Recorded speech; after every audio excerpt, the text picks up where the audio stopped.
لگاؤ تو ہے ہی اپنے پسندیدہ شاعر کے متعلق ان کا کوئی شعر اور کچھ باتیں؟ جی، مجھے میر صاحب بہت پسند ہیں اور جانے کب سے ہیں تو بہت اچھے لگتے ہیں وہ مجھے۔ اس کی وجہ مجھے جو لگتی ہے وہ یہ ہے کہ میر صاحب ہمارے بہت سارے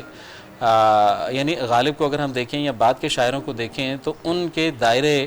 اپنے اپنے طے شدہ ہیں۔ میر صاحب کا دائرہ بہت وسیع ہے، موضوع کا بھی، لفظیات کا بھی، ٹھیک ہے، اشعار کا بھی، فنکارانہ جہتوں کا بھی، ہر لحاظ سے مجھے وہ لگتے ہیں۔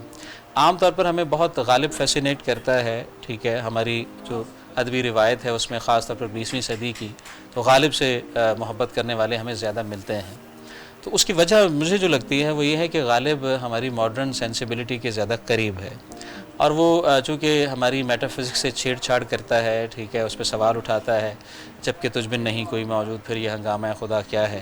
تو ہمیں اس لیے بہت اچھا لگتا ہے۔ یا اقبال نے جب شکوہ اور جواب شکوہ میں جو جرأت کی، یا پھر جو زیادہ فنکارانہ کامیابی سے بال جبریل میں سامنے آتی ہے، ٹھیک ہے، مجھے فکر جہاں کیوں ہو جہاں تیرا ہے یا میرا، تو ہمیں یہ بہت اچھا لگتا ہے نا۔ لیکن میں آپ سے عرض کروں کہ میر آپ دیکھیے ذرا کہ ان کا ایک شعر ہے، کوئی ہو محرم ہمدم تیرا تو میں پوچھوں، کوئی ہو محرم ہمدم تیرا تو میں پوچھوں، کہ بزم عیش جہاں کیا سمجھ کے برہم کی۔ اب یہ جو لہجہ ہے، ٹھیک ہے، اگر وہ چھیڑ چھاڑ والے لہجوں کی آپ بات کریں تو یہ سطح کوئی اور ہے۔ تو اس میں یہ جو ہے نا کہ ایسے چھیڑ کے بھاگ جانا یا ایسے ہلکا سا کہ ذرا شوخی کرنا، تو یہ شوخی نہیں ہے، یہاں بالکل جو ہے نا وہ ایک اور سطح ہے بات کرنے کی۔ تو اس لیے مجھے میر زیادہ پسند ہیں، ان کی وسعت اور وسیع المشربی وسیع القلبی، ان کی اور جو بھرپور زندگی انہوں نے گزاری وہ بڑی حیران کن ہے۔ بہت کوشش ہوئی، نہ جانے کیوں ہوئی، کہ اور اس میں فاروقی صاحب کی پیروی میں آب حیات جو کتاب ہے اس کو ایک جادو کی پٹاری انہوں نے کہا تھا، اورینٹل کالج میں 2004 میں وہ تشریف لائے تھے، تو میں اس کو جادو کی پٹاری کہوں گا۔ اس کا ایک بڑا رول ہے میر صاحب کی جو تصویر بنی کہ جناب وہ پائیں باغ میں بھی جھانک کر نہیں دیکھتے تھے، حالانکہ میر صاحب جو ہے وہ جنگوں میں سفارت کاری بھی کر رہے تھے جا کے، تو وہ شخص جو اتنا مردم بیزار ہو تو اس کو کوئی مشیر تو نہیں بنایا جا سکتا، تو بنایا گیا انہیں۔ تو ان کا اگر آپ ذکر میر ہی پڑھ لیں یا نکات الشعراء پڑھ لیں تو بخوبی پتہ چل جائے گا کہ کتنی بھرپور زندگی گزاری۔ تو اس میں بھی پھر ظاہر ہے کہ